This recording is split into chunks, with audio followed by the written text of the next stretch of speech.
이명이란 외부에 소리가 나는 음원이 없이 환자가 느끼는 소리를 말하며 외부의 사람들도 같이 느낄 수 있는 이명으로 나누어 볼 수 있습니다.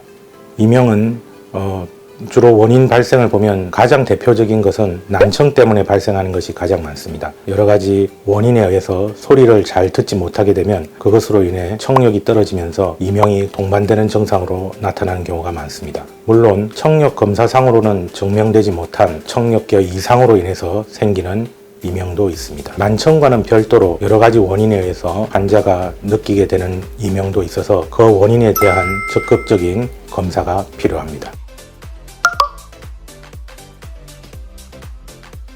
이명은 크게 연속음의 이명이 있고 단속음의 이명, 이렇게 두 가지로 나누어 볼 수 있습니다. 연속음이라고 하는 것은 우리가 보통 매미 소리나 다른 소음처럼 삐, 취, 쉬 이런 소리처럼 끊어지지 않고 지속되는 소리를 말하고, 단속음의 이명이라는 것은 탁탁탁탁, 칙칙칙칙 이런 식으로 소리가 반복적으로 끊어지면서 연결되는 이명을 단속음이라고 합니다. 연속음의 대표적인 이명은 보통 난청과 동반되는 그러한 이명들을 말해서 청력 검사를 해보면 이명의 원인을 밝힐 수 있는 경우가 대부분이고, 또는 원인은 밝혀지지 않았지만 청력계 이상으로 생기는 이명도 이곳에 해당됩니다. 반대로 단속음의 경우에는 박동이 있는 박동성 이명과 심장 박동과는 일치하지 않지만 또는 더 빠른 박동을 나타내는 비박동성 이명으로 나누어 볼 수 있습니다. 박동성 이명의 경우에는 대개 혈관 구조물이나 정맥 또는 동맥의 이상과 관련된 이명이 가장 많아서 먼저 맥박과 이명의 박동이 일치하는지를 알아보는 것이 중요합니다. 맥박과 일치한다면 이제 이것이 동맥과 관련된 이명인지 정맥과 관련된 이명인지를 알아보기 위해서 목을 돌려본다든지 목에 있는 혈관을 압박을 해본다든지 하여서 그 종류를 구별해 볼 수 있겠습니다. 또 다른 단속음에 의한 이명의 경우에는 여러 가지가 있을 수 있는데, 특히 근육의 긴장과 같은 경우에는 탁탁탁탁 하는 소리를 내면서 이명을 만들기 때문에 저희가 내시경으로 고막을 관찰해 보면 그 소리와 맞춰서 고막이 움직인다든지, 또는 목 속의 목젖이나 목젖 옆에 있는 연구개라고 하는 근육이 그 소리와 함께 떨리는 것을 관찰해서 근긴장성 이명을 진단해낼 수도 있습니다. 물론 이러한 경우가 아닌 우리가 타자기 이명이라는 것도 있어서, 이거는 매우 빠른 박자의 우리가 마치 타자를 칠 때처럼 탁탁탁탁 하는 소리를 느끼는 경우도 있는데, 이런 경우에는 주로 청신경을 감고 있는 혈관이 청신경을 압박을 하여서 일종의 신경에 우리가 전선의 피복이 벗겨지면 생길 수 있는 그러한 타자기 이명이라는 것도 있습니다.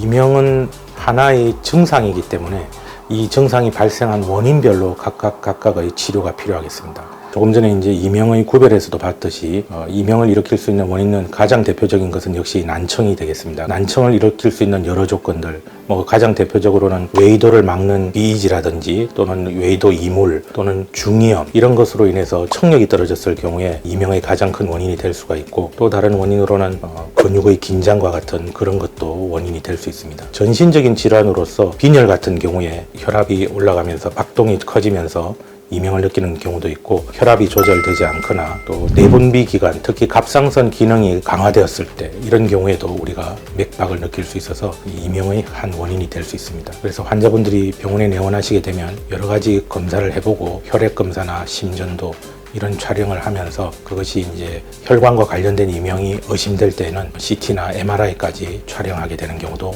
많습니다.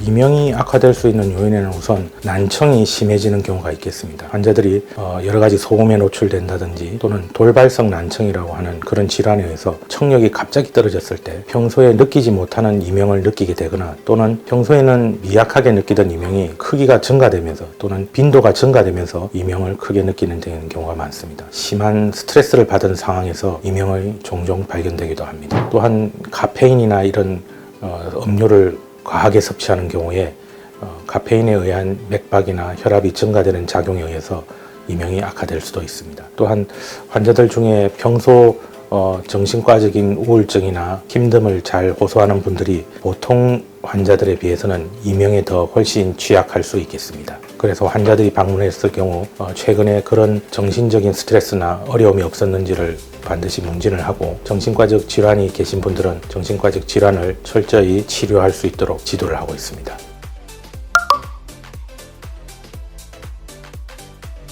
지금까지 계속 언급이 된 것처럼 이명의 가장 중요한 원인 중에 하나는 난청입니다. 난청이 생겼을 때 이에 대한 적극적 치료가 필요하겠습니다. 우리가 흔히 잘 알려져 있는 돌발성 난청이나 메니에르 병 같은 질환이 생겨서 청력이 떨어지고, 또 환자들은 처음에 이 청력이 떨어진 것을 인지하기 전에 이명을 먼저 인지하게 되어 있습니다. 그런 경우에 곧 좋아지겠지 하고 시일을 끌 게 아니라 빨리 이비인후과를 방문하셔서 청력 검사를 해보시고 하면 난청을 우연히 발견하게 되는 경우가 종종 있습니다. 이런 경우에 이명이 발생한지 또는 난청이 발생한지 얼마 만에 치료를 시작하느냐가 예후에 상당히 중요한 영향을 미칠 수 있습니다. 그래서 난청 또는 이명이 발생했을 때 즉시 병원에 가서 치료를 빨리 시작하는 것이 나중의 큰 어려움을 예방할 수 있습니다. 그리고 이명의 발생이 되었을 때 꾸준한 치료 또한 중요하겠습니다. 이명 소리 치료와 같은 치료는 1, 2주일만으로 효과가 보기는 어렵습니다. 그래서 상당 기간 이명을 전문으로 하시는 의사 선생님과 열심히 상담도 하고 치료 교육을 잘 받으셔서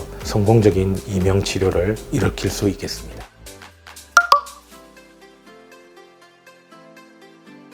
저희 병원에 오시는 많은 환자분들이 인터넷이나 여러 가지 자료를 통해서 이명을 잘 보는 병원들을 찾아서 전국을 돌아다니시고 오는 분들도 많습니다. 그래서 제일 그분들이 충격을 받았던 것은 어떤 병원에서 이명은 절대로 치료할 수가 없으니 포기하고 그냥 안고 살아라 하는 그런 말을 들었을 때 참 가슴이 무너지는 것을 느꼈다고 합니다. 이 이명의 고통은 대개는 환자 본인만 알고 있기 때문에 주변의 사람들은 그 점을 무시하고 그냥 참고 살아라 이렇게 권유하는 경우가 되게 많다고 합니다. 그러나 그렇게 포기하지 마시고 이명의 적극적인 여러 선생님들을 잘 만나셔서 그분과 함께 이명의 원인을 적극적으로 찾고 또 그것을 해결하고 또 치료를 해나간다면 반드시 이명을 치료하실 수 있으니까 꼭 포기하지 마시고 열심히 치료하시길 바랍니다.